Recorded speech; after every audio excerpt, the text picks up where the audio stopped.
All systems go. Clear for liftoff.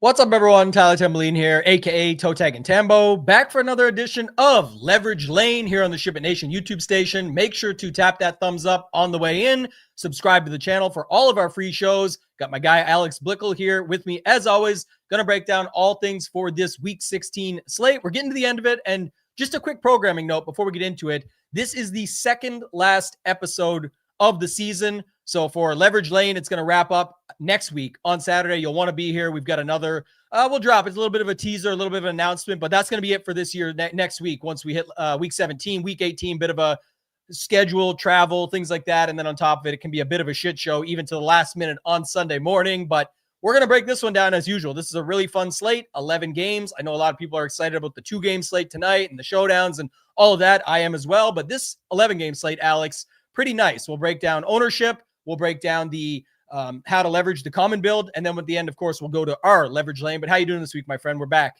I'm doing very well. I don't think you mean it when you say you're excited for this 2-game slate today, because this 2-game slate today here on Saturday is one of the worst slates. I'm excited that we have football, but yes, you said it there. It's not that it's definitely not. If you were ever taking a slate off, I got no problem with it for this one. If you've got some holiday stuff, family, whatever it might be, just play a lineup and throw it in. I'll let you go, but yeah, I'm with you. You're right. It's definitely not that exciting. Yeah, but you said, I mean, this main slate is really good. That we've got, one awesome looking game that the whole field is going to be on, but then a lot of other sneaky spots that I think are pretty enticing. So it's going to be a fun one to kind of sort through here on the show today.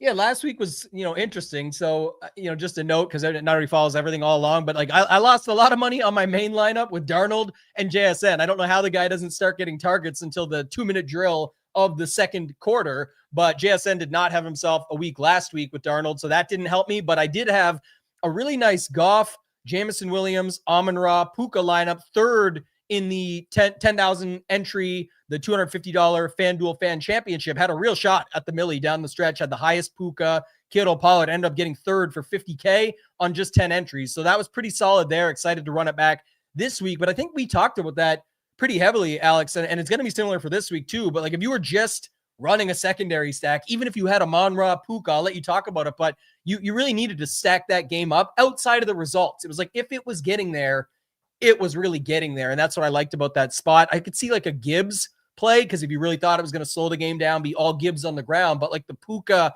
Amon-Ra's just got over top. Like everyone came over the top with the other stuff. What did you think of that? And how did your week go last week? Yeah, it was kind of cool. I mean, even like all the way back in week 4 when we started this show, one of the themes from the get-go, we've talked about this like over and over and over again, is this idea of the field overusing mini stacks. And it's not that the mini stack isn't positively correlated. It's that you're trying to thread like a very, very, narrow needle, if you will, in the sense that either the game goes off and you're going to want the whole stack. Like that's when the positive correlation really shows up in a mini stack. But then you want the whole game, you want all the pieces, or it underwhelms and you don't want the mini stack. You want a one-off from a different game, a different stud. So we've seen that play out a lot this year. And I think this was like the 4th or 5th time that the game that we highlighted as you either need to be all in on this game or not in on it at all really, really went off. And you've been on the right side of that a bunch this year. I remember back, the Colts Rams was a perfect example. That was probably the first example of this kind of concept earlier this season. But yeah, it's yet another example. And so like we were talking before the show started here, where even if you had the perfect mini stack this past week, the perfect one, the ideal one, Amon-Ra and Puka, you were still passed by all of the teams that also had Parkinson or Stafford or Goff and Jameson. Yeah. And more likely, if you chose a mini stack instead of the full stack, it was like Puka and Gibbs. And now you're really getting passed, or Puka and Jameson, and you're not getting on the Amon-Ra play. So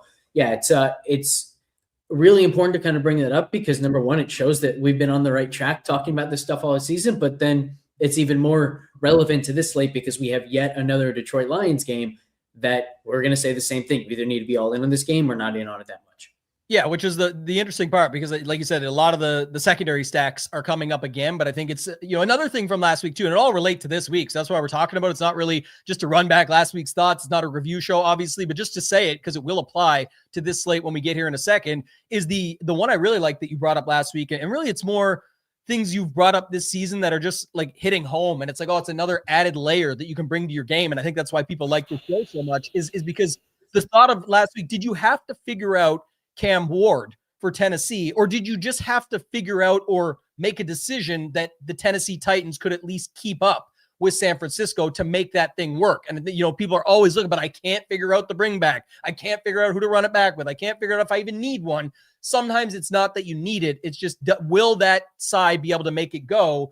And even somebody here had just said Steelers are good enough to push the pace and Lions need to win out. That's what can make for a good spot. Now we'll get there. Everyone thinks because you saw Goff, Amon-Ra, Jameson Williams, and you just pick the guys on the other side that it's going to be the same thing this week. Maybe it will, but it doesn't always mean that it will. So just keep that in mind as far as we go. Before we get into it, shout out to all the regulars as usual. I saw Coach Sav. You got an 888 ticket and more last night. Congrats to you. My man Rick, I was on with yesterday in the mentorship program, breaking down some stuff, giving him some ideas for 1 to 3 max. Love that. Michael says, best show. Happy holidays, nation. Yeah, whatever holidays you celebrate out there. Happy holidays to everybody from us over here at the Nation, from Alex and I here on Leverage Lane. And just real quick, because it is the 2-gamer tonight people are talking about, like Alex said, yes, there's, the thing about it is everyone, no slates off, no days off. Like, first of all, you definitely can. It's good for your mindset. It's good for the mentals. It's the holiday season. If you're behind and you're not focused, there's other people that have no life, are living in mom's basement, grinding this thing out in the spreadsheets that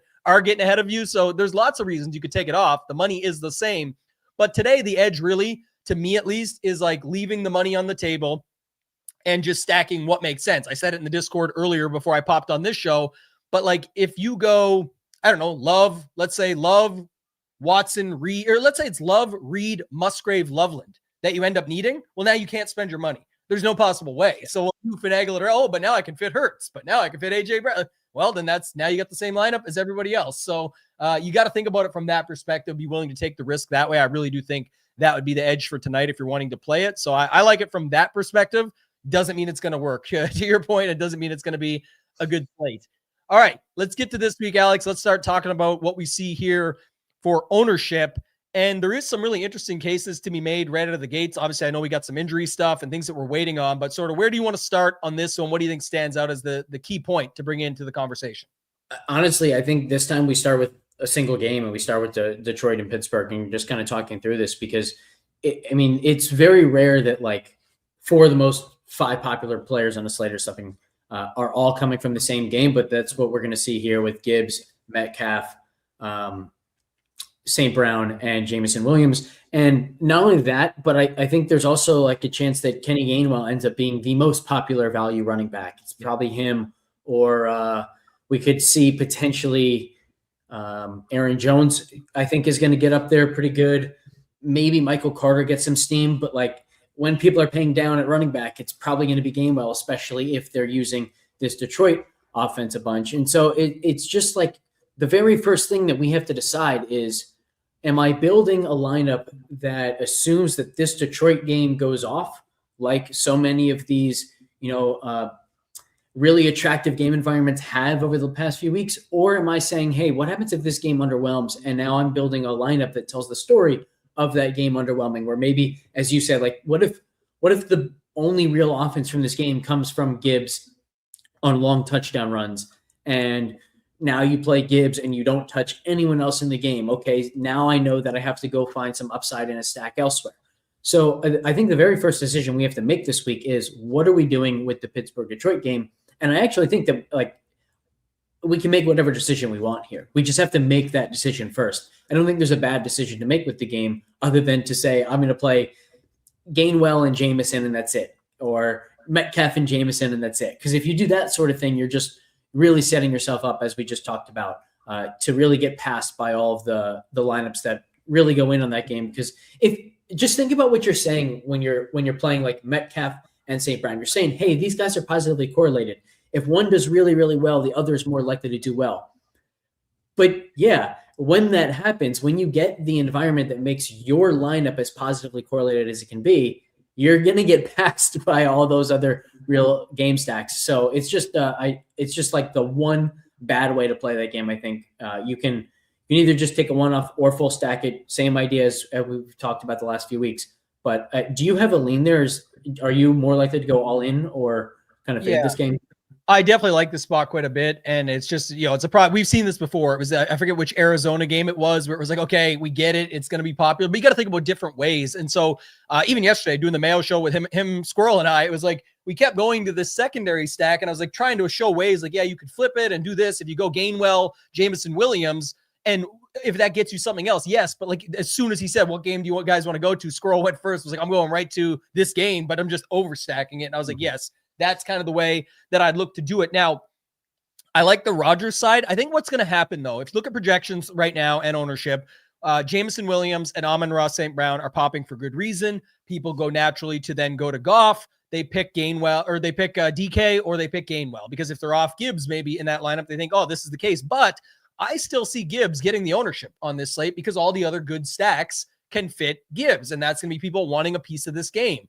So for me, this is an 11-game slate. Like somebody said earlier today for the 2-game slate, like, oh, you can just play a lot of the chalk and get different and leave money. But it's like, if you're on Hurts, Devonta, AJ Brown, and Bart, like you're just kind of 2 or 3 of those guys together. It's not going to be completely different. There's not many ways you can go. Now here, I think you can go like Rodgers, Metcalf, Freiermuth with one of those receivers or Gibbs. I think you could play Goff, skip Gibbs, play him. I mean, you can play it any way. You can play him with Gibbs too. Don't forget that. But I'm just noting, you can play Goff, Amon-Ra, Jameson Williams, and then play Gainwell and Freiermuth as like 2 completely unique pieces on that other side, and hope that that's how it gets there. And it's not Metcalf. How many of those stacks will exist where it's automatically just Metcalf or Gainwell on the run back, or Metcalf and Gainwell, where it's immediately you can have Freiermuth cut into that? So I think like little things like that. I also think there's a possibility that there is a couple other games that we'll want to get to when we get to the second part of Leverage Lane and how to leverage the common build. And part of leveraging the common build this week, interestingly enough, might be not playing this game and hoping that it spreads out, that both quarterbacks are just mediocre. Amon-Ra doesn't have the full ceiling game, and Jameson and some randoms cut into him. DK Metcalf has the 15, 16-point game, but not the 25-point plus game. And then it's Gainwell doesn't do his thing, or you need some of those other running backs. And then to your point earlier on the Gainwell factor, Michael Carter is in the afternoon with him. So we'll probably see some late swap stuff that happens there because it's only 20 minutes beforehand. But I also think you were right on the Aaron Jones stuff. I think Aaron Jones Sr. nowadays, I forgot about, he may see a little bit of steam here in this spot as well, going up against that Giants defense. But we'll talk about that game in a little bit also. But yeah, I definitely have interest in this game. I think the Rodgers side is more interesting to me, just flipping it from what everybody's going to chase. Everybody that missed Goff last week is going to just hop right on Goff this week, because of course it's going to be the exact same thing back-to-back weeks, right? So I don't know if you have anything else you want to add there, but I think there's definitely different ways to go within the game stack.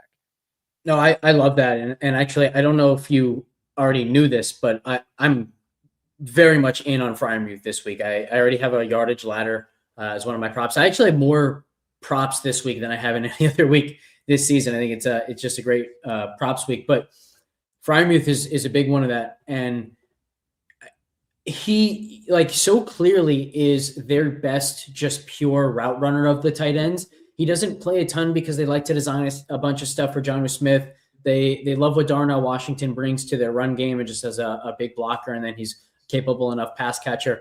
But whenever they've been down, whenever they've been in chase mode so far this year, Freiermuth's on the field more. He's getting more targets. Think of that game that he had against Cincinnati earlier in the season, where all of it came when they were actually chasing after that hot start from Flacco and company. But yeah, so he's just, I think, set up for a really good game. And whenever we have this sort of game environment that we know everyone's on, but you actually have one guy that you're really confident in that is cheap and contrarian, that just makes it so much easier to get in on the game environment as a whole. So I think that's definitely my preference for the week is probably to play this game in some way and have Freiermuth be a major part of that. Yeah, it leaves you a ton of money still too. I also have an interesting thought just on the slate that we'll get to now because I think it's important while we're in the early stages of it is what do you see right now for the running back ownership as a whole? Like if you were reading your top 5 owned running backs, what do you see right now? Yeah, it's once again like really loaded up at the top. So you've got Gibbs. We have him at 39% single entry ownership. Then Bijan Robinson at 32% single entry ownership. I do think Achane's going to slip through the cracks a little bit. We only have him at 10% single entry ownership, which is really, really intriguing in the matchup that is Cincinnati Bengals. And then it's kind of balanced from there. So next is Gainwell at 18.3%, Aaron Jones at 17.4%. Wouldn't surprise me if either of those guys end up like 25 to 30, particularly in some of the higher stake stuff. And then kind of balance beyond that. You got Michael Carter, RJ Harvey, Javonte Williams, all between 10 and 13%. And then kind of no one else after that getting to 10. So it really seems like the field is going to this barbell approach, if you will, where they're paying all the way up or paying all the way down to Jones and Gainwell. Yeah, I think a lot of people want to do that. Like the thoughts. I know, Bryant, you asked a question. We'll look at it after probably. Well, I'll look at it in a second, but it says since the top end back, this is the preface of what I'm hearing from everybody. Like everyone's saying the same thing. So the premise story, what I hear people saying. So this would be the spot where I'm just looking at it from a whole of like, there is enough value backs and it doesn't even have to be Gainwell. I obviously like him and I talked about him in that game stack. I really like him because there's ways to separate it and cut into him. I always call it slice and dice. Like if you play Freiermuth in a Gainwell lineup, I don't care what Gainwell gets to because Freiermuth just cut right into that kills the difference on lineups. And it's just like, think about it like I was talking about, like the tournament to get to the top. It's like if you're on all the same stuff, all across the board, well, you just keep jamming yourself in a crowded room. You're trying to get to the room where only one winner gets all the money. One room has all the money at the top, and you want to get to that room. You cannot be on all the same stuff as everybody else. You got to break free from the pack somehow, and you may go in the wrong room and not end up in the room with the money, but you'd rather have a chance to win all the money than not. That's kind of the look at it. So I think there is some other options there. But I think there's some mid-range running backs and even those lower-priced running backs where you can stack a kind of balanced build in some of these other games where we'll get to them. But like I'm thinking of like Baker, Bryce Young. Mm-hmm. I'm thinking about Bo Nix in that game with the Jags. There's a couple different spots that you can go here where that build kind of ends up that you just don't use those top-end running backs and hope that they don't have the ceiling days everyone's expecting. So I think that's interesting as well. Anything to add there? Yeah, while we're here at running back, Jalen Warren, like 2-3% owned in single entries. Is he another way that we should just be kind of not just like considering it, but one of the things that I like to do, just kind of thought experiments, if you will, is ask myself, okay, if this guy scores 25 or 30 DraftKings points this week and breaks the slate, am I going to be sitting there thinking, well, I couldn't have possibly foreseen that? Or am I going to be saying, why in the world was I not on this guy? It was such an obvious leverage spot. And I think that he qualifies there where like, we shouldn't be surprised if Jalen Warren has 5 receptions for 50 yards and a touchdown and adds 80 yards and a touchdown on the ground. And it's him having the big game at running back instead of Gainwell. He leverages Gainwell. He takes touchdowns from the chalky Metcalf and he's like the perfect bring back to Detroit stuff. Or maybe he even helps Rodgers get there along with Metcalf or Freiermuth. And we just look at this like, why were we not on the 3% starting running back instead of the second running back who's had a couple really good games in a row when Warren was clearly sick and not very healthy last week? And, there's by all reports, he seems to be fully healthy now. So that just seems to me like an ownership inefficiency that we can take advantage of within this game as well. The show is called Leverage Lane, and that's definitely leverage there for sure. It's $1,000 more. The projection is similar, but actually slightly higher. I've got on Jalen Warren, and like you said, the health or the illness stuff last game. Now there is a running set, like I talked about it with Mayo and Squirrel yesterday. There's like 3 or 4 of the games, including the ones that Warren was healthy and where Gainwell still did his thing. You've heard, but I think a lot of it too this week is last week's game and Aaron Rodgers going on record, and that's where people are getting even if they haven't heard it yet, they're hearing other people talk about Gainwell who heard that talked about, so it gets brought up. But he said he wants to get Kenny Gainwell paid. He wants to get him involved. The guy does everything right. He's a good worker, good solid dude, everything like that. So I think it's a perspective of others that's bleeding out into that. But to your point, it could very well be Jalen Warren. And honestly, forget the Freiermuth, forget the Gainwell, forget the Metcalf stuff. If you even built Goff, St. Brown, Williams, and Warren, you are way different than what everybody else is doing, because most have one of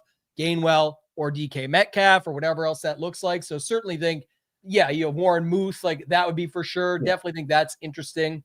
Well, and to your point there, Tambo, like the Rodgers comments about Gainwell, they just happened. Rodgers also made comments this year about Warren, like every time we get the ball in this guy's hands, good things happen. So we should be getting him more touches.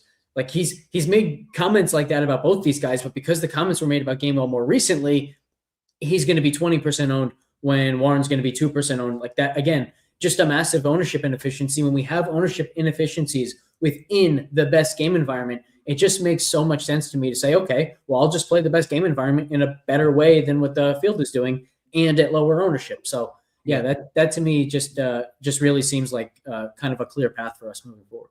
And the other reason I like something like that, just out of just, quickly here, is slate dynamics. Mm-hmm. We haven't talked about it yet, but we're going to anyway. A lot of people are paying up at defense this week. Not saying you shouldn't. There are phenomenal spots for these defenses, but I'm just noting that a lot of people say, yeah, but it's $1,000 more. There's not really anything based on your argument you just made. There's really nothing outside of a game log and recency bias on comments that were also made about someone to previous from the same person. So it's like little things like that. And it's like, oh, but I got to find $1,000 now. Well, maybe take your $4,000 defense down into the 3K range. And I'm sure there's something exists. We're not telling you to go to the 2K stone minimum defense, or take your so-and-so down from your current tight end down to Freiermuth, because he actually fits the same game stack. And now you go from whoever you had in the 4K range, or, Waller or somebody at 3,900 or whatever it might be, you take them down and then maybe move the defense a little bit. But there's lots of ways to get there. It's just whether you're comfortable doing it. And clearly the ownership shows right now,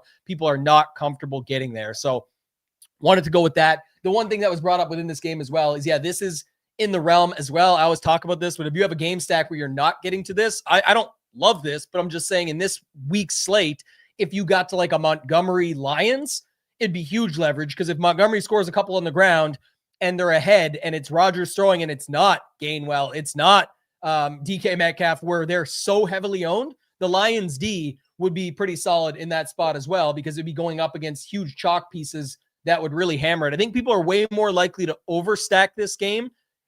First of all, they're not. They're most likely to secondary stack it. Then they're most likely to go to like a 3-1 of some kind that we already talked about. Or I think then they're going to the full-on game stack, like what we just talked about, before any of them go to Montgomery and Lions D. I think that'd be the least of those four that people end up on. And again, maybe it's the least likely, but it's definitely a path to leverage this game and this slate as a whole. So thinking about things like that and just the layers of it, it's a more of, if you're building and you land there, that's how you can get to it, right? That's how I think about that stuff. So where else do you want to go next, Alex? Let's keep it rolling with the first part here, just from what else we're seeing that's creating the common build. I know that one's drawing up a ton of it, but I am seeing some stuff in the Arizona game, maybe. Again, I think more end up on the other one, but just noting that. And then you kind of talked about it earlier with some of these cheaper running backs and tight ends, but what else do you got? So the Arizona one is interesting, because I do think people really want to play a $5,300 Brissett. But now that it seems like Harrison actually will play, the vast majority of people are going to say 7,600 Trey McBride and 6,900 Michael Wilson, especially Wilson, are too expensive. And so I don't really know how people are going to handle that. I think the optimizers will still grab a lot of Brissett, probably single stacked with either McBride or Wilson, maybe even some Harrison. But single entry lineups, I could very much see Brissett ending up a lot lower owned than what's being projected around the industry, just because people want to stack and they no longer like any of the stacking options. Maybe some will even use Michael Carter, especially with optimizers. But so that's a hard one to predict. And if you're not giving ownership to him, then where does it go? Because I think we're going to see a lot of ownership on Goff. We're going to see more ownership than what people expect on Rodgers. So I don't think just going to Rodgers makes you that different. We could easily see like 25% Goff, 10 to 15% Rodgers in higher stakes single entry stuff, or even like the 555 milli or the 555 max, that kind of. Rodgers steals from Brissett too, I think, to what your previous point. Like I definitely think that's what ends up happening versus what's showing right now. So I agree on that 100%. Yeah, great call there. And then I think there's going to be like a secondary tier of ownership, which is going to be Shuck, Bo Nix, CJ Stroud. And of that crew, Stroud is the one that I think could steam the most, where like it's not a game environment that people like, but it's a passing stack that people really like. I think Nico could get higher owned than people expect. Dalton Schultz could very, very much steam. And then like if people are saying, oh, I really like Nico here, I really like Schultz here, oh, I might as well just use the $5,500 Stroud. And so it's one where like the quarterback could just be brought on by the weapons that people like. And then beyond that, like, there's not really anyone that I think is going to get much ownership. Maybe Gardner Minshew will end up a little bit popular just because people like Kelsey and Hollywood and Worthy here. And there's starting to be the narrative that, oh, Tennessee can't stop anyone. And it might be Kelsey's last 3 games and they want to really let him go out on a high note now that they're eliminated. So maybe he'll end up somewhat popular since he's only $4,500, but that would really surprise me. And honestly, like, are we really saying that the first time Kansas City really spikes all year is after they lost their best receiver and their Hall of Fame quarterback? Like, that just doesn't seem like the highest probability play to me. So yeah, I think you can kind of just do whatever you want down here if you're not playing into any of the chalk. Don't tempt me with a good time. I can tell you right now, this trophy is the second place king of the beach, $150,000. Do you know who my quarterback was? Was it Minshew with Dallas Goedert? I lost to Minshew, Dallas Goedert, because I didn't stack him. I just played naked Minshew and stacked up the lineup with like all the studs. It's a 50-person field, right? Once you get to it, obviously you got to win into King of the Beach when they used to have it. King of the Desert's now very similar, but you'd win your way in, get to the second round, and then the second round you play off with everybody who made it to the live final. And that was a Minshew stack. So he likes his tight end. And you talked about it, especially if like Worthy.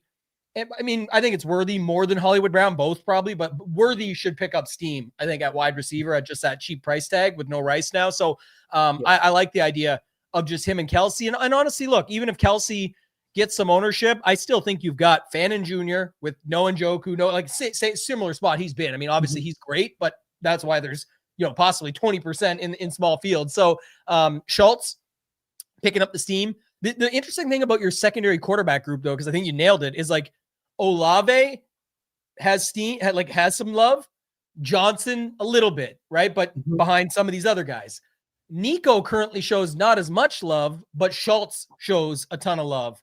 And then Cortland Sutton shows a lot of love, but Evan Ingram doesn't. And I do wonder, just because what people are comfortable with, right? When you look at these games, this is kind of how I think about these things. Again, it's all about getting the owner. People forget how important it is, but getting the ownership right is extremely important. That's where the difference lies, especially if you're using contest sims. But even if you're not, whatever you're trying to leverage, the more you can know when it comes to ownership. That's why we spend so much time in it. I know you guys do as well, but that's where we really put the effort in. And PGA Showdown, it's a massive advantage because people literally just copy and paste their ownership from the main slate. And then there's like a massive weather advantage on a Saturday morning round 3. And it's like, wow, good job on the worst ownership projections in the industry, as we're all grinding it and digging in to make it right. So just noting it, I mean, AD Mitchell on the other side of the Shuck stacks at least could make it work. So if people got to Shuck with Olave, Johnson, Mitchell, okay, maybe I see that one. It's the other two that I talked about. So where was it here? The other two, you said Shuck, you said Nix, and then there was one more. Who's the other one? Shuck, Nix, Stroud. Let me find that. Afternoon game. And it's the other side of that. So the thing about that one, a lot of people are on the Houston defense, right? The running back room, the stuff with all that stuff was whatever. So what I'm seeing is Sutton is still getting the ownership. People can pick a jag, even if it's just Jacoby Myers or ETN Jr. or whatever. They're not getting a ton of love, but like people can find a jag. In the Houston game, everyone thinks you need a run back and nobody wants to pick a run back, right? They just want to say the defense is going to crush them. They have such a low total, everything like that. You don't have to have a run back. You just need to think, can they keep up? So the Stroud, Collins, Schultz lineup, if it could keep Collins down, because the other thing about Collins is he's 7,500, right? You can easily get up to St. Brown for a little bit more. You can go down. The same conversation happens when we get to CeeDee Lamb or whatever, but just noting it, you don't need to run it back. They're not scheduled to put up very many points. What I think is interesting with the Stroud stuff is an onslaught, because it's basically you could just go Stroud, Collins, Schultz. They're scheduled to score almost 30 points, and you don't need the other side to keep up for that. That could just be they pour it on through those 3 guys. And if you wanted to, that'd be a way to play one of the most popular defenses in a different way as well. Just Stroud, Collins, Schultz, Texans. So I know we'll get to ways to leverage the common build in a minute, but of all the things you mentioned, I thought that was an interesting standout piece for that. I do like some of those other stacks that you mentioned as well. Anything else you want to talk about at wide receiver or tight end specifically with the pass catchers? Yeah, I think this is such a weak wide receiver slate, especially like in the mid range and the higher end. Like we don't have Puka on this slate, for example. We don't have the Philly offense. Not that they've been great by any means, but when you have worse spend up options, and then you look at the running backs and you see Gibbs, Bijan, Achane in great spots, I do think it's worth exploring stacking options that say, okay, what if I just save as much money as possible so I can fit all three of those superstar running backs? It's doable. I found a couple stacks that do it, and it does actually look pretty decent. So I don't want to like give away the exact stacks that do that because there are only so many lineup combinations that you can use with that. And we'd run into an issue where we're all duping each other, but it's definitely an interesting way to build, and it's more doable this week than most.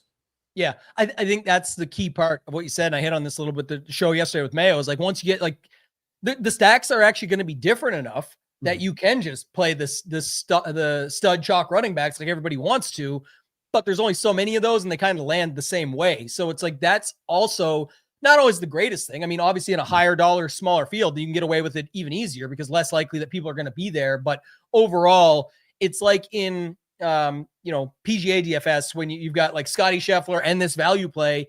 Yes, there's 4 spots left to get different, but remember, like you're kind of all landing in the same zone range, and then you end up wondering why on Sunday you're like, man, these two guys, if I just had those two instead, it's like everybody has that 2v2 away because you started the same way.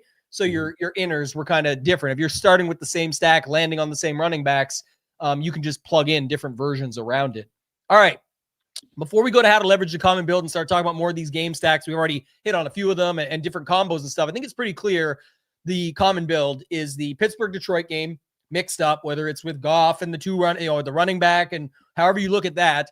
It's Fannin, who we talked about at tight end, who's definitely going to be popular there. It is guys like Metcalf, Amon-Ra, Jameson Williams, Worthy. Those guys are kind of filling out the wide receiver positions. And then when you go to running back, it's like some combo of Gibbs, Robinson, I'll say Gainwell, Aaron Jones, and Michael Carter, like maybe those 5. And then, others could steam up too, but I definitely think it's more interesting to see that others are staying down. And that's kind of a good segue. But is there anything else that you want to talk about the common build before we move on? No, I think that pretty much covers it. The only other thing I'd say is there is a choice that seems that people have to make where they're either going in on the Detroit passing game, so Jameson and St. Brown and maybe the Metcalf bring back as well, or they're going all the way in on stud running backs. And so if you want to just think about like, okay, what's the easiest thing that I can do to be different? One option is to go to an expensive passing stack that isn't Detroit. If you do that, you're going to be different at running back because you can't get the stud running back combinations. And you're going to be different at the stack because you're going to a pricey stack that isn't Detroit. So that is certainly an option. But in terms of just like what people are doing, what the common build is, I do think there's a very clear trade-off between getting as many of the stud running backs as you possibly can. And particularly, we're talking about Bijan and Gibbs, or going to the expensive Detroit passing stack that won everything on last slate. Yeah, that's what I'm seeing there as well. So, all right. I was just looking at one other thing somebody mentioned, but yeah, I don't see it here. So, all right, let's move on. Let's go to what we talk about next is always how to leverage the common build. We've talked about a few of those spots. You've hit on a few, like the Warren thing, I think is interesting. If Houston D is going to be popular and jamming that stack, who's behind at least 3 to 4 other stacks probably where you can kind of stack that up and just hope for the onslaught. I don't think you're trying to find a Raider to run it back with, and it's not one where you need to really think about, can they keep up? It's just like, can these guys score with their stack certainty and the condensed offense that they typically have and actually get there? I mean, if they would throw Nico Collins the ball more than twice in a game when he starts the game with like a 60-yard catch, you'd think they would do pretty good. But it's like, man, they just shut it down sometimes. But I think there is some other interesting ways to go. So where do you want to start when it comes to other ways to leverage the common build? I think there's a couple really good game stacks. One we talked about pre-show, but I'll let you kick it off and take us wherever you want to take us first. Yeah, so I think if we're talking about this, like, okay, what's the common build is people are either trying to jam as many of the stud running backs as possible or paying up for Detroit. Like we kind of mentioned it every week, but it's true every week. Mid-tier stack builds that kind of hammer the mid-tier wide receivers, and they say, okay, what if I don't pay down at wide receiver at all? That seems to be a really good kind of option here. And so the first game that stands out to me is actually Carolina and Tampa Bay, yes, where I think you might be on the Tampa side more. I'm going to be more on the Bryce side and say, when you look at what Bryce Young has done over the last year and a half, 2 years at this point, it's very clear that he does not have a good median outcome. He has a terrible floor outcome, but he's a really, really good ceiling outcome. And all of those ceiling outcomes come when they are down and in chase mode. And I do think the Tampa Bay offense potentially, they really haven't been that good. And Baker clearly seems injured to some degree, but they're healthier than they've been all season.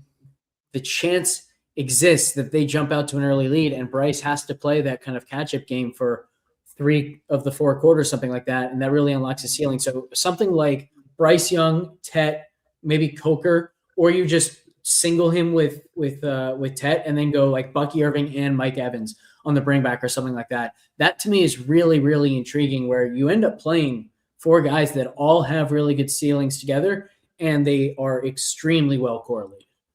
I like stacking the Tampa side if I'm playing Evans more, because I like Evans for like a 2-touchdown game, and then it's auto 2 touchdowns to Baker Mayfield. But I think your interesting side that you brought up that I think you could do it a ton of different ways is if you go like Bryce Young, Tet, Coker, and then Bucky.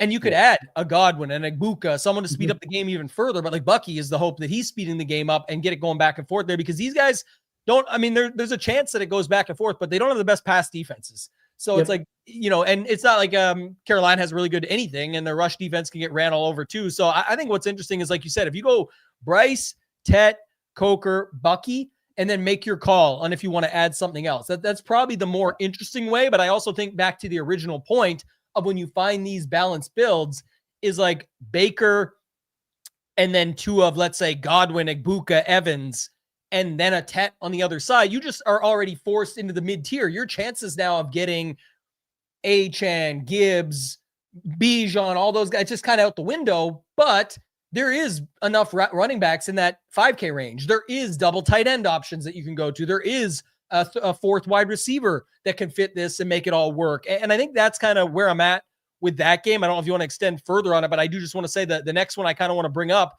that is similar to me is the Vikings at the Giants, because it ends up very similar. Like if you go McCarthy, Justin Jefferson, Addison, Hawkinson with Robinson or something, or flip it, go Dart, Robinson, Slayton, Theo with Jefferson. Like I'm going back to these triple stacks, but I'm just saying like those just automatically put it where you may not get all those running backs in, but you're going to get enough good options in. And if that's the game that goes off and is needed, I don't, for whatever reason, maybe it's just me, but I then don't have as much FOMO about the Detroit-Pittsburgh game, because I've got a full game stack that I'm trying to leverage it with. And I could still have Montgomery and the Lions D. I could still have Gibbs as a one-off and just hope it's Gibbs is the guy you need and go from there. I don't have to have a secondary, a nothing. So I think that's kind of how I'm thinking about it right now. What's your thoughts on that one?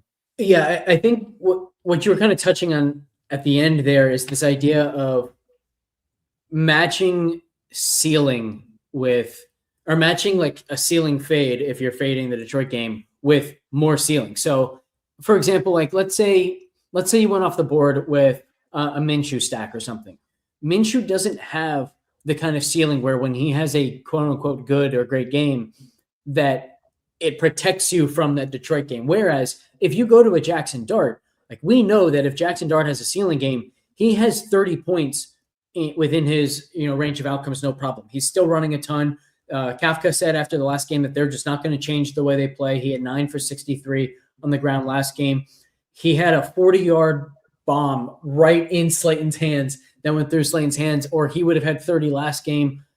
He was on pace for probably 35 to 40 against Chicago, and he left that game concussed. So you are dealing with the very real concussion risk if you do play Dart. But man, when it goes well for him, he's so clearly going to be like the guy. Because if Dart has a ceiling game and Jared Goff has a ceiling game, you're not getting beat by Goff with your Dart. What Dart brings with that rushing upside just totally makes up for it. So it really does protect you where like you don't even necessarily need that game to totally fail if you're right about a Dart stack. So that is really intriguing to me. And I will also mention that this Detroit game is late. So the one instance where it would be okay to mini stack it is if your early stack really goes off. And now you know, okay, I'm actually not going to get beat if this other game goes off.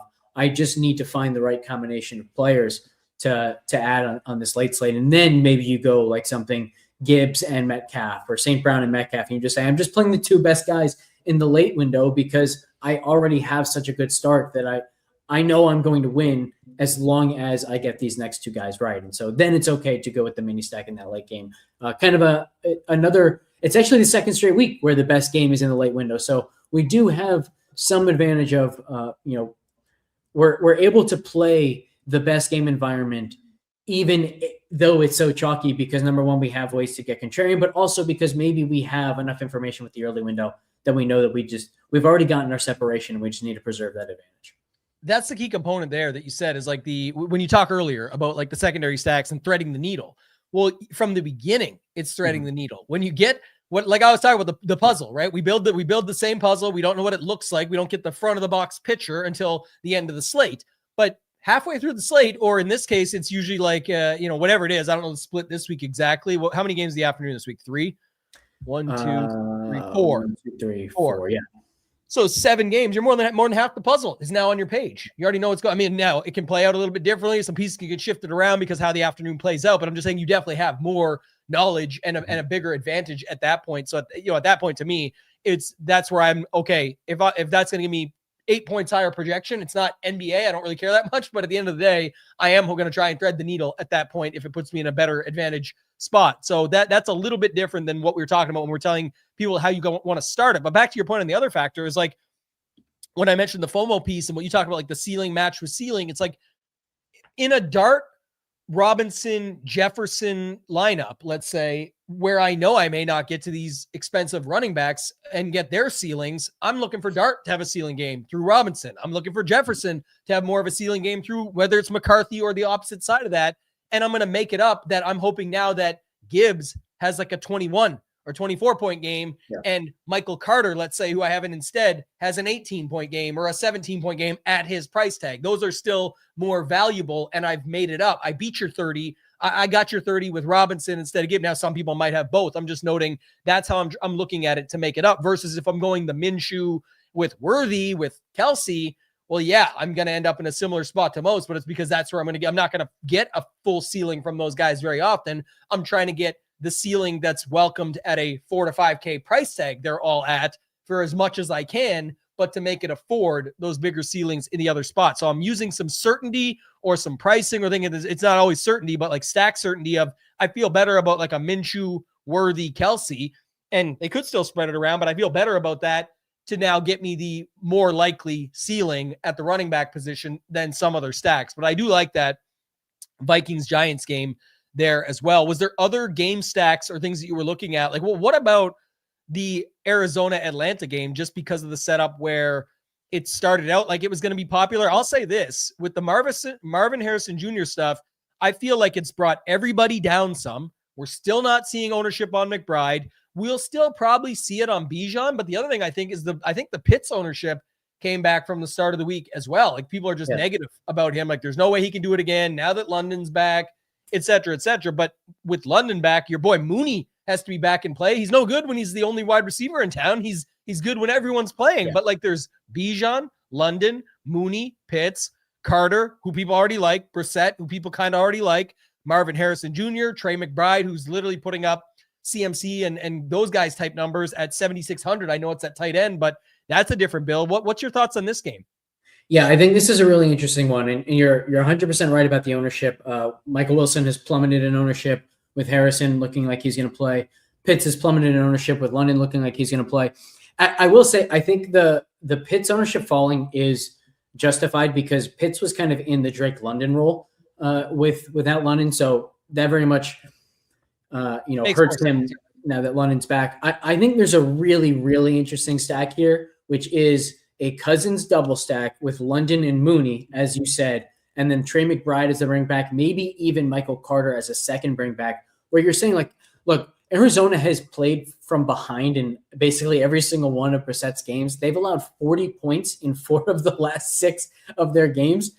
But what if they actually start hot and start with the lead and it's Atlanta that has to track them down? They're probably going to be able to do so efficiently. And then that's also leveraging Bijan Robinson. So I think that's a really interesting way to build. And it's definitely worth a shot if you're building multiple lineups, because when we look at like all the games on this slate, what are the games that could really, really go off in a huge way? Obviously, Detroit, Pittsburgh. We just mentioned New York and Minnesota. I kind of think the second most likely game to really take off, though, on this slate is this Atlanta-Arizona game.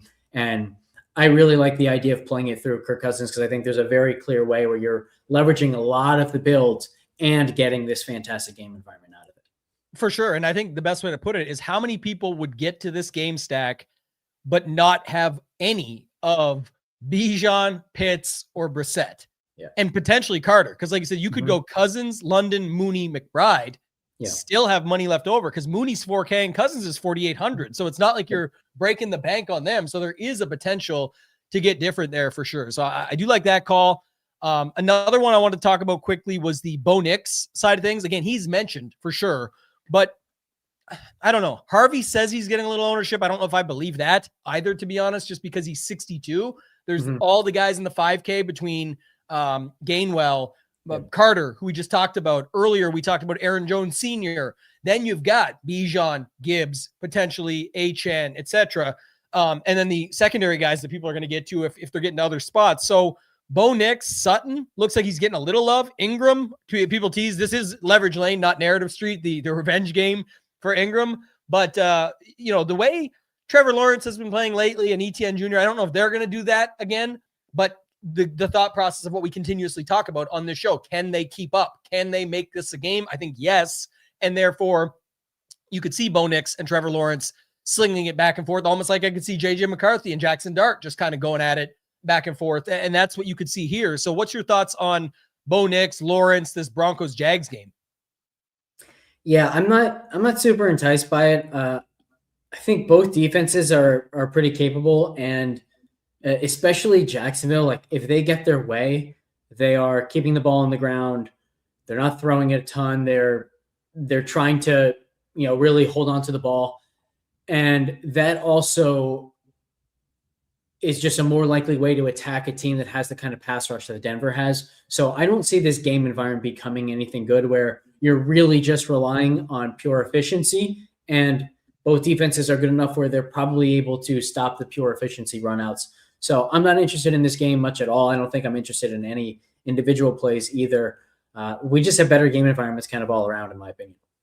Yeah, I wouldn't hate on like Sutton or Myers. And then if I'm stacking it up, like Nick, it's pretty easy to stack. I think it's like Nick, Sutton, Ingram, Myers. I don't see the run game on either side being extremely powerful. But again, like one-offs or something, ways to get different. That's where you can play one-offs. No one's really on it. This is to Alex's point earlier. If you do play RJ Harvey and he ends up coming in lower owned as I expect, it's like you might have yourself a really good option. I know it's not the best matchup, but at home, favorites, almost 25-point implied team total. He's typically the guy, if they get that opportunity, it could be like 70 yards on the ground and a couple touchdowns at the goal line or something like that. And that ends up being valuable on this slate at 6,200. So what else? We didn't talk about Miami.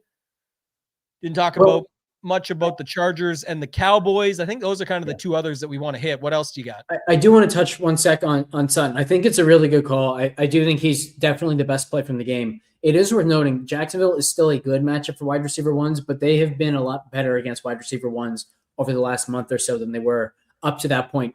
But prior to the last month, they were easily the best wide receiver one matchup. Now they're just slightly positive. So in the last month, they've actually probably been, slightly negative for wide receiver ones.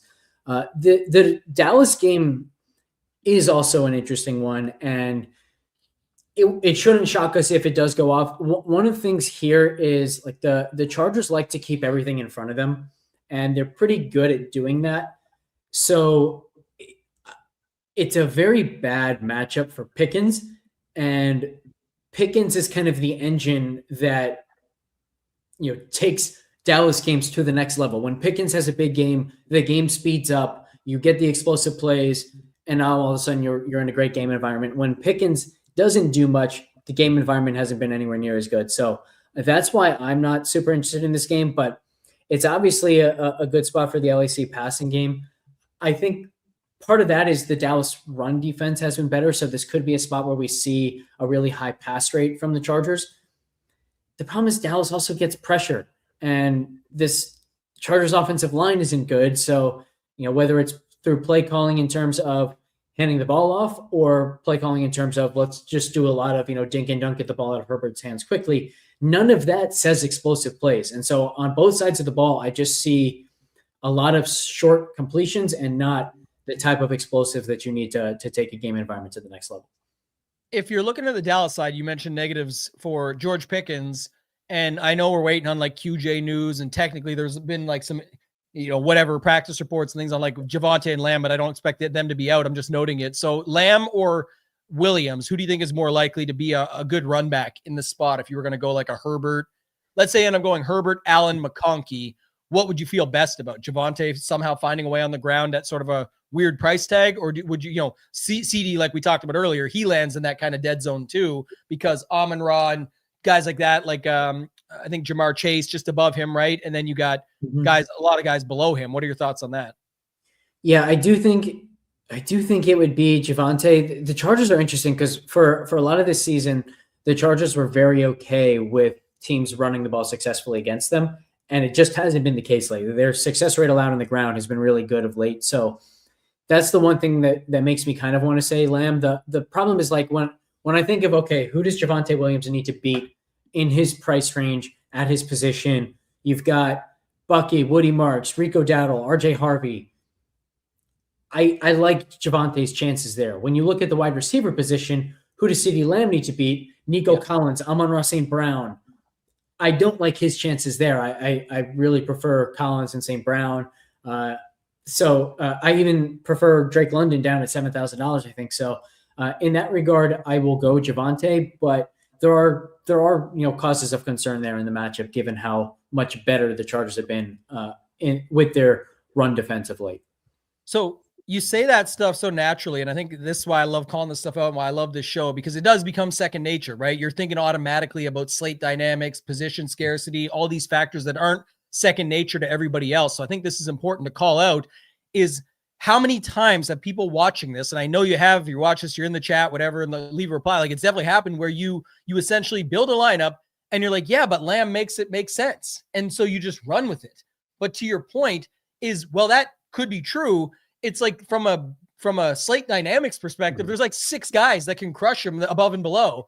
And it just because he would make this work doesn't mean he will, and doesn't mean he still won't get beat by somebody else who has something else there. Versus Javonte, look, when you've already got a $6K Herbert, a $6,100 lad, just making this lineup up and talking about it as a whole, you won't necessarily be able to get to those expensive running backs. You might need to stay balanced. And then that's when people say, and of course, this lucky guy got to Herbert, Honky, and Allen and somehow had Javonte in there. You know what I mean? Like, of course, and Javonte has the 3 goal line touchdowns or something, and it's like just tilts everybody. But it's like your thought process on that is so smooth around how you get there, as opposed to like it's not about the pick or the play.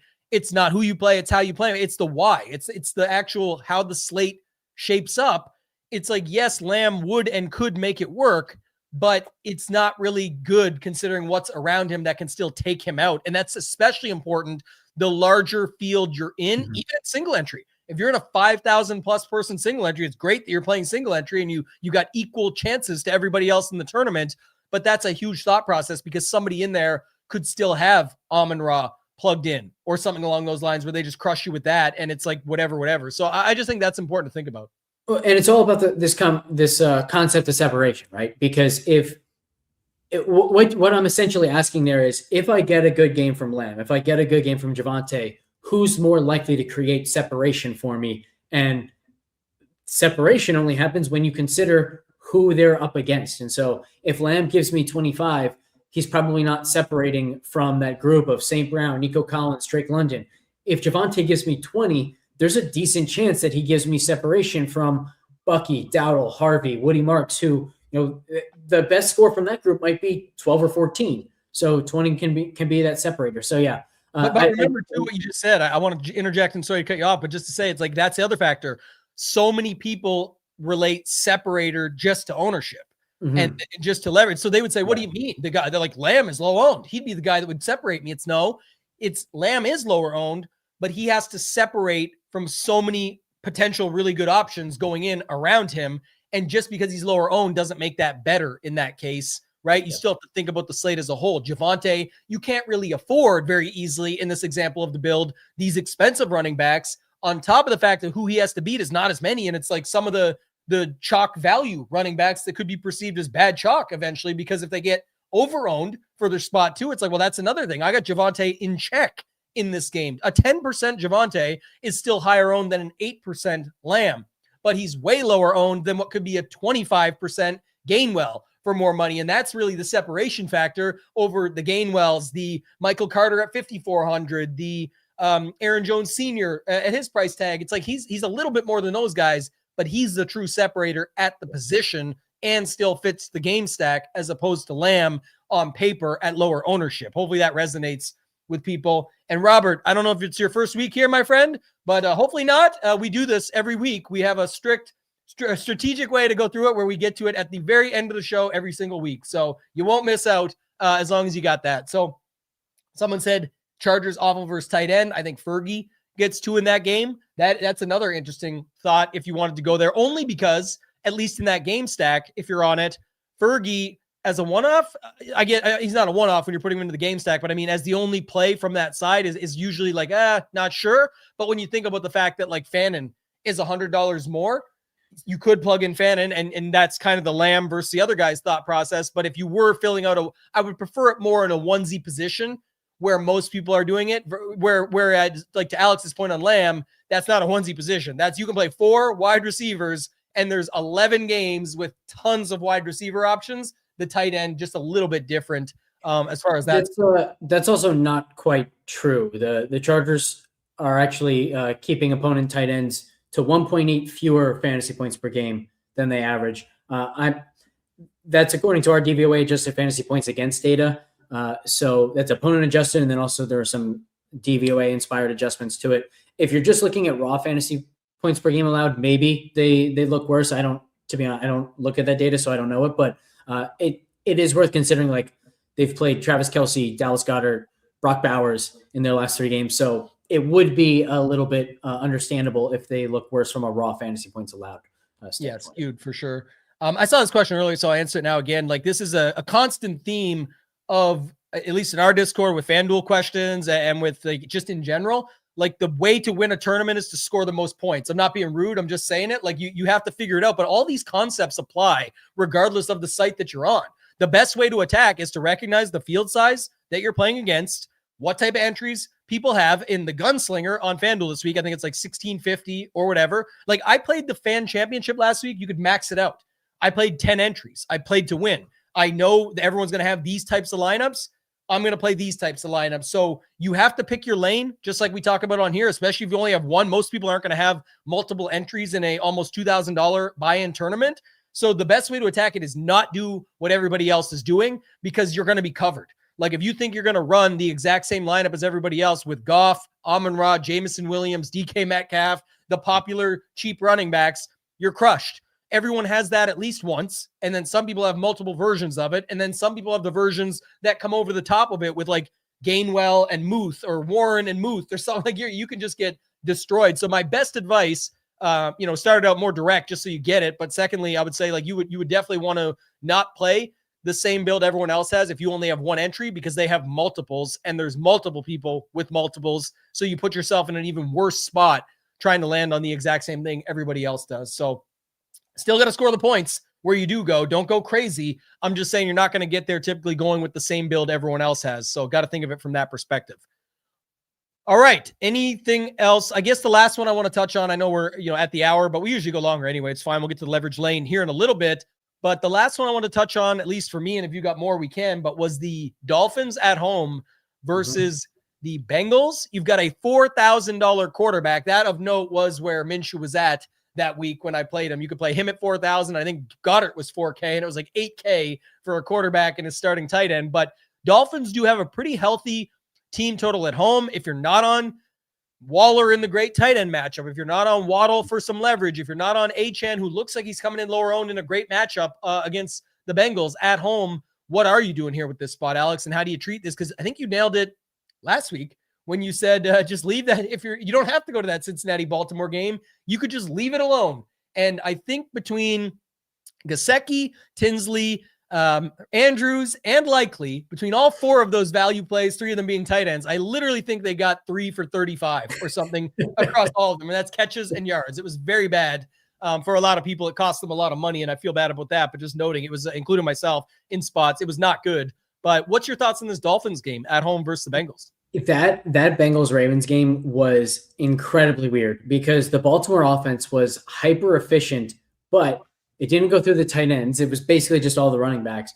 And they also only ran 40 plays. It's an astonishingly low number of plays in an NFL game. The Bengals ran 71.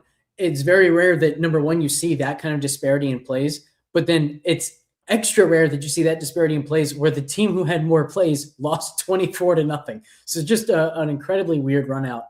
But yeah, so one of the things that I do in my Discord is I have a game environments chart where I'm just kind of using stats from the last 8 weeks to predict passing EPA per dropback, success rate, and explosive pass rate, and then adjusted line yard success rate and explosive run rate on the ground.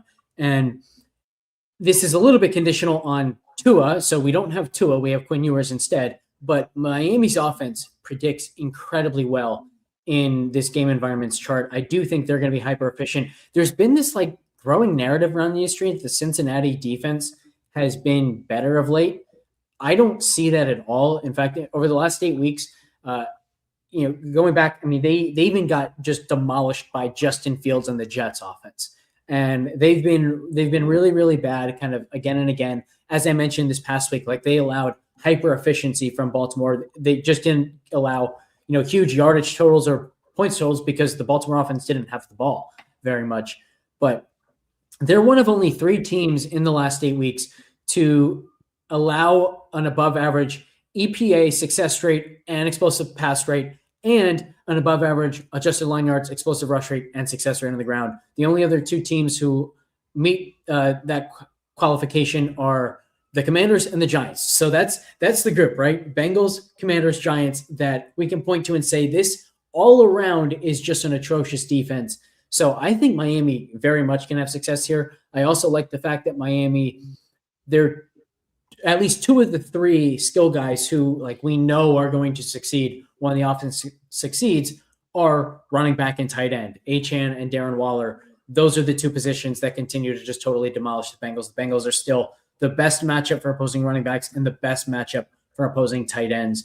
So lots of ways, I think, to play Miami, whether it's a stack and you're using Achane and Waller or Waller and Waddle or Achane and Waddle, like anything that you want to do, or you're just saying I'm using 1 or 2 of these guys just as one-off skill guys, whether it's Achane or Waller. I think all of that is very much in play. And then if you do stack it, I think going to Chase or Higgins, assuming he plays as a bring back, also makes sense. So, I teased the fact earlier that there are some offenses that you can use that allow you to fit Achane, Bijan, and Gibbs. This is one of those stacks if you just go to Miami. Yeah, we'll say too, like another factor is the Higgins factor. Like you said, we'll see. It looks like, I think they're going to clear him, but we'll see.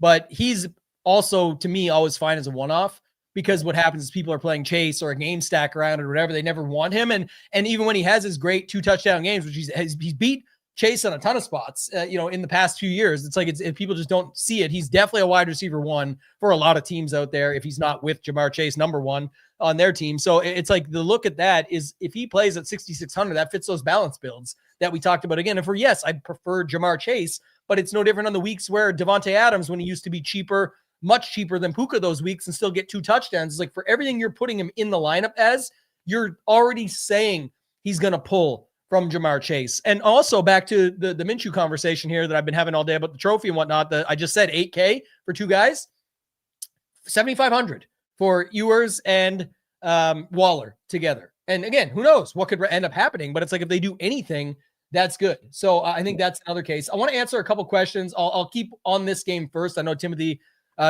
Dubs, my guy, he's got a couple here, but this is how you lose a lot of money in DFS right here. Concerning yourself with this, like at his price, Achane definitely needs to be on the field. Facts. Yeah. We know that. And you're my boy, so I'm not going to be mean to you here, but I'm just saying, like, that's the obvious. We know that. He has to be, but why do you think his ownership is 10%?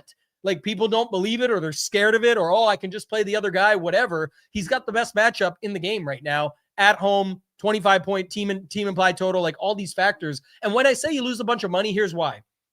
Oh, this week, everyone says David Montgomery is going to be more involved. I'm going to try him out and play him at 5,100. He's 3K more than Jahmyr Gibbs. Yep, 47 points. 58 points, Jahmyr Gibbs.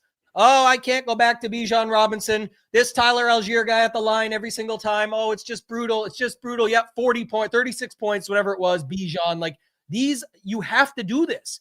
It's the opposite effect is everyone, oh, man, I really should have got to Goff, Amon-Ra, Jameson Williams last week. I didn't. Let me put all my money in the world this week on it and hope that it doubles down.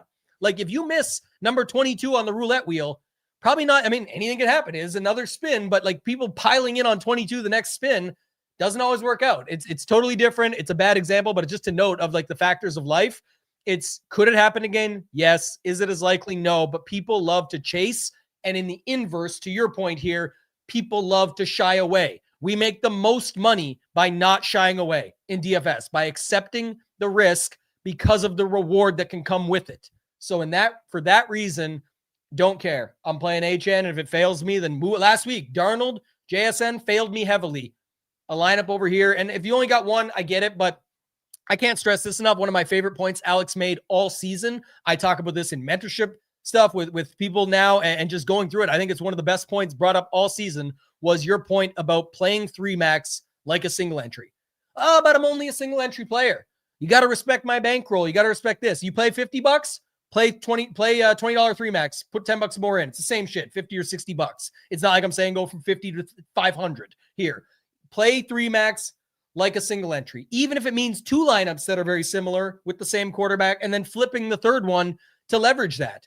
Oh, I was all over Gibbs this week. I thought he was going to crush. I knew Detroit was going to put up these points, and I played 3 lineups. Well, what did your third lineup have? Goff and Amon-Ra? No, I tried this Burrow, Tinsley, Gesicki stack out. Okay, so but you said you thought Detroit was going to score 30 points. Well, yeah, I had Gibbs in those other lineups. Okay, but you didn't cover you wonder why you had all the right, you felt like you had all the right pieces in all the wrong places, but you had none of the right pieces because it was Goff, Amon-Ra, Jameson, not Gibbs that you needed. So you can cover your own ass and do what I always call portfolio manipulation. So I don't know. I just think that's a big factor. To your other question here, Tim, I do think that's a good call. Like, I actually think that's interesting. I'm not sure, Alex, if you have any thoughts on this, but opposite side of Fannin, almost similar price, same game. Gotta like that for some leverage. And it's hard to pinpoint, but at a 1Z position, I wouldn't hate it fully. It's probably projects about 5 points less, but I don't hate it for sure. I'm not super into Kincaid here. I think if you are into Kincaid, you might as well take a shot on Josh Allen, because whenever one of his pass catchers is going to hit in a big way, it's just so hard for him not to hit. So, to me, that's an MME only thing regardless, but I'm not super into it. I think that's a really ugly game environment. Yeah, I wouldn't hate it as the setup there that you said, and you're just making my points for me here, G6. Like, I said that. It's not outlandish to think it goes off again. What I'm saying is, in DFS, the recency bias of things happening are in everything, whether it's in plays and picks or in formats. If Sunday night showdown is a 5-1 slate and a 5-1 lineup smashes, it is almost always massively owned the next day, regardless of what the slate is, because it just plays out that way. If a 5-1 failed on Sunday Night Football in showdown, this is just talking about roster construction theory, it's almost always the next day where people play less 5-1 and you see a 5-1 smash and win. Again, not always, but it happens. Double tight end weeks. Is it one? Possibly. It always is with the way pricing sets up, at least on DraftKings.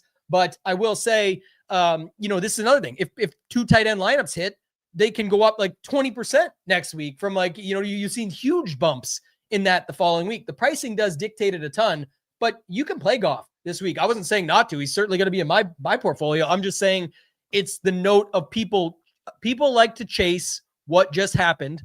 People like to go against the things like the Achane stuff and all these other factors where it's like, oh, but he might not be in the field. We might not, and you might lose all that money.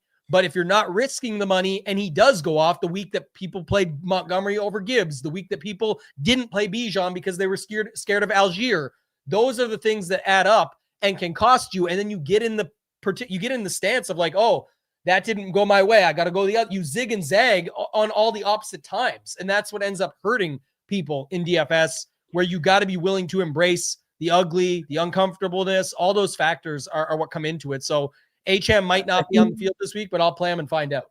Yeah, I think a good way of saying what you're saying here, Tambo, is to make decisions and to play things that you have conviction on and not to make decisions out of fear. And so if you're playing Goff, it should be because you have a conviction on Goff and you have a conviction on that stack, not because you're afraid that you're going to miss out on it again because you missed out on it last week or something like that. Yes. And as long as you're playing your convictions, then okay, I'm playing this for the right reason and not because I'm making fear-based decisions. And that's just going to put you in a better position over time. And it sounds like for G6, this is a great thing. Like if that's your process, and this is to Alex's point, if you're playing it at my process, let's say I'm G6 and G6 says my process is I look at props.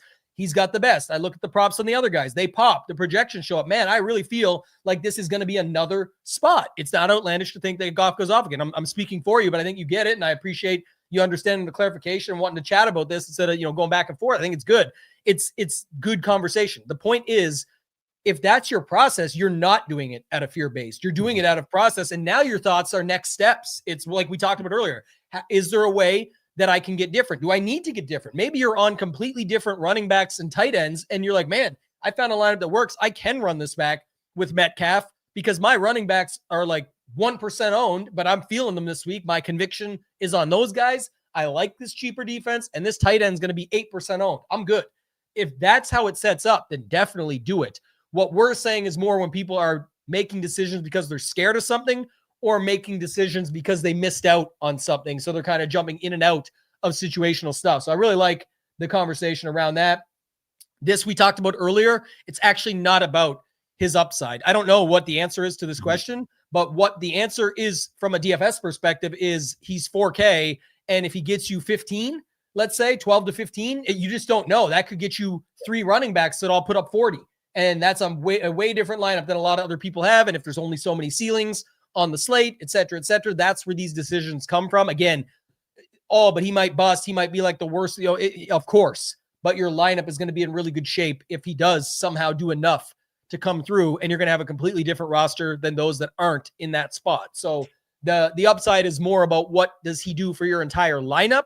And that's what we try and teach so much between Alex and I at Ship It Nation, FTN, with Leverage Lane, DFS Mastermind, all these different things. We're trying to talk about teaching you how to play, not talking about just who to play. And it's all about the full lineup. I mean, a lot of people can find plays they like, but then they don't know how to put it all together. The puzzle is the most important thing. That's what gets you to the top. So, all right. Anything we missed, Alex? If not, you can take us right into your leverage lane for the week. But I feel like we covered quite a bit here. I'm happy with where we're at. Yeah, man, I don't know where I'm going with my leverage lane. Do you want to start? Do you have something clear in your mind? Going back to it, I tried not to give it away with all the excitement throughout the show, but we're going back to it. It's going to be Minshew, Worthy, and Kelsey. Don't need a run back, much like last week with the Purdy stuff. I'm just hoping that Tennessee does enough. They don't have an 11 or 12-point team total like the Raiders do. There's definitely an opportunity here. I think they do still. Look, the Chiefs are. It doesn't mean anything. It's not Narrative Street here. It's Leverage Lane, but I'm saying they definitely are got to be embarrassed. Like, it's not a good season for them. It's unfortunate what happened to Mahomes with like 2 minutes left in the game when their season's going to go down the hill probably anyway. It was like, man, that sucks. But I'm going right back to it here. He's 4,500, 4,400, 4,700. I'm going to go a double stack. Minshew, Worthy, Kelsey. I think in my MME sets, I'll even have triples with Hollywood, but I have interest in this game and in this stack story, and I don't need to worry about the rest of the game. I just got to play those guys, stack them up, and then build my lineup different elsewhere. So I'm going to go to Minshew, Worthy, and Kelsey. I like it. So I'll start by saying I'm I'm still pretty unclear of which stack I'm going to go to. I would say that I have 4 that I'm seriously considering. One is Pittsburgh, Dallas in some way. I'm not sure which way I would do that. Another is Atlanta. Another is Carolina. And then I also have some interest in Miami. So those are pretty much the stacks that I'm considering. I typically like to make my leverage lane something that I'm confident that I'm going to play regardless of what stack I choose or this or that. So I'm struggling to figure out exactly which one I want to give, but there's a combination that I think works really well, which is starting with a Detroit stack. And based on what happens early, you have the option to pivot to the Atlanta stack that we were talking about earlier, where it's like Cousins, Mooney, London with a McBride bring back, something like that. So that's what I will go with here. Kind of this start with Detroit. The thing I love about this Detroit stack, as we mentioned, is we have the option to go with Jalen Warren or Freiermuth, both of whom give us a really, really, really low owned guy. So turning a chalk stack, doing it in a contrarian way. But if things don't go well early, if you still need more separation, more differentiation, now you have the option to pivot to the Atlanta stack that's very similarly priced. I haven't worked out exactly how to set that up yet to say, how that switch is going to happen. I would like to make it such that I'm only using one tight end where I don't want to be going to McBride, but having McBride be my flex play. I want him to be the tight end play if I'm doing that, where I'm opening the potential to just totally win the tight end position by 15, 20 total points. So one way to do that is start with Freiermuth in the tight end spot and then switch to McBride, but now you're not going to get that pay up running back along with it. So it's not an easy thing to do yet. It's why this is probably the messiest leverage lane that I've had all season, but it starts with Detroit stack in a contrarian way and leaves open the possibility to flip over to that Atlanta stack that we discussed. I like it. Like I said, there's definitely a clear spot on this slate. It is that game, like we mentioned. It's just how do you go about doing it? For me, like I said, I think it'll be a lot more. And late swap will be a factor. That's another reason why I didn't go there. But I will say an added piece to it is I do like the Aaron Rodgers side of it. I feel fine with a spot where it's Aaron Rodgers, Metcalf, Freiermuth. Mm-hmm. And then get Jameson Williams and Amon-Ra in there, or get Gibbs and J-Mo, or whatever fits the rest of your line. I'm just saying, starting with a 5-man game stack there and doing it on the Rodgers side, I'm just as fine with it, because then there'd be flips of ways to get it to Goff or whatever you truly decide once the slate ends or once we get more news or whatever you want to wait on and decide on. That's just really how I look at it, but it's going to depend a lot on how your early morning guys do, especially if you're on guys like we talked about earlier with some of the Chargers, or if you're on Aaron Jones Sr., if you're on Achane, whatever it is, you start the day out with a Chief, Worthy, etc., all those things. So for me, looking at it from that perspective, but make sure to tune in next week. We talked about already. It's going to be the last episode this year for Leverage Lane, so we are going to cut it off after that, but it's the season finale. So you always want to come in. You always want to come back for the season finale. Don't miss that. If you want to check out what we got going on over at Ship It Nation, you can do so. Go to the page, click Join the Nation. If you want to check out and get in on the action, try and win your way in for free. That's me holding a elf on the shelf with tongs to not mess with the kids' magic. And that was day 7. Today, day 8, we'll go live very shortly. Go over to X at Ship It Nation. Get in for your chance to win 8 months of all access core to Ship It Nation. And if you're already a member, we can work out a bill credit where for the full amount, the 800, or we can set it up where you can upgrade or use it towards an upgrade, whatever it is you want. Alex, what do you guys have going on this week and moving forward for yourself as well?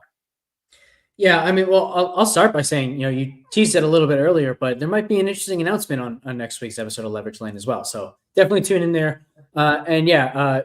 Great time of the year. We're going to be doing, NFL DFS through the playoffs over at FTN. I'm going to be doing it in my Discord, of course. Props and Pick'em has been awesome this year. I teased it a little bit, but I've got more props this week than I have in any week all season. And a big reason for that is just recently found completion percentage props over on Underdog and been hitting those at a really, really, really high rate. We've been hammering unders on offensive rebounds all season over in the NBA as well. And we actually kind of forced Underdog to switch that to only overs because we were doing so well on those unders. So it's been a really successful season, and we're going to continue rolling that throughout the rest of the NBA season, PGA, and of course the NFL playoffs as well. Awesome. Yeah, a couple more questions around the show. This one, like, no one knows till you can do the math on the point per dollar right now on 15 versus his 4K salary and 25 versus Brissett's whatever, but it matters the rest of the lineup. Like, does the Brissett lineup not get to Gibbs, but the Ewers lineup does, and Gibbs has 50? Well, then it doesn't even matter. Ewers could have 10 and it might be better in that scenario. So you won't know, but you can math out those exact numbers, but that's the thought process around what you're thinking about going into building with him. Yes. And the other important part of that answer is, what does it mean for the skill guys, and who are the skill guys? If Ewers 15 is better than Brissett's 2025, if it means that Waller's catching 2 touchdowns again, and you have Waller at 3,500. Yeah. And it's, it's difficult to now predict who Brissett's 20 to 25 fantasy points are going to with Harrison back. So all those questions are really important to answer when you're thinking about a hypothetical. Way too many factors, and that's why we can't stress it enough. Why your whole lineup matters, not just the 1v1 of that, right? That's the thing, and why I know at our Discord at Ship It Nation we really curbed it over the years, and it's been great because the 1v1s and the 2v2s, it's like there's so many factors to that you have no idea. Like you said, well, what if is your Ewers with Waller, who did nothing, versus if someone has it with Waddle, who got 2 touchdowns, and then he had a few. That's where he got the majority of his points from. So things like that. So close on the Slate and call last week. I think you can use him again this week, but he almost had that touchdown too and a few other catches. And then the last one was, go ahead. Yeah, on Slayton, last week was kind of the ideal matchup with Washington. A lot of single high, a lot of man coverage, and just a really bad defense that boosts efficiency. This is not a good matchup. Minnesota plays a ton of 2 high. They don't allow explosive. So to me, this seems like a week where it's going to have to be more of Theo and Wandale and less of Slayton. Yeah, you could stack it up the 3-man, like the double stack with Dart, and then run it back with set it up with Jefferson on the other side or whatever you want to do there. But I think that's definitely a good call. And then, Burgod says, would this be more of a 3-max to your point? If that's the whole point. Your angles should decide your contest selection. People are just like, I'm a single entry guy. I play it every week. Well, what about the week you have 5 quarterbacks you're choosing from? Are you really a single? I mean, you say you are, so you just make yourself one, but you're not. Like, you have 5 possible picks this week that you're decide even starting points that you can't figure out yet. So that's where you lose money too, because then you force yourself into it. Then you're pissed off because you had 4 other guys and one of them ends up smashing. You're like, I could have been on them. And then you chase good money with bad money because now you're mad and you're not playing good or even thinking about it. So it all adds up. And I don't know how this would ever be a thought. Like, you're always figuring out the late swap. Realistically, unless you've used like 7 guys in the morning, and it's pretty self-explanatory for the afternoon. But if you're playing 1 to 3 max and you've got those thoughts, to Alex's point, you could literally have the perfect Pittsburgh-Detroit stack in there that you may have to switch from if your morning fails. So lots of good stuff on this one. We'll be back next week. Like you said, could be a really good reason to tune in. So check us out next week, guys. That's going to do it for this one. For Alex and for myself, ToeTagginTambo, good luck this week, and let's ship it.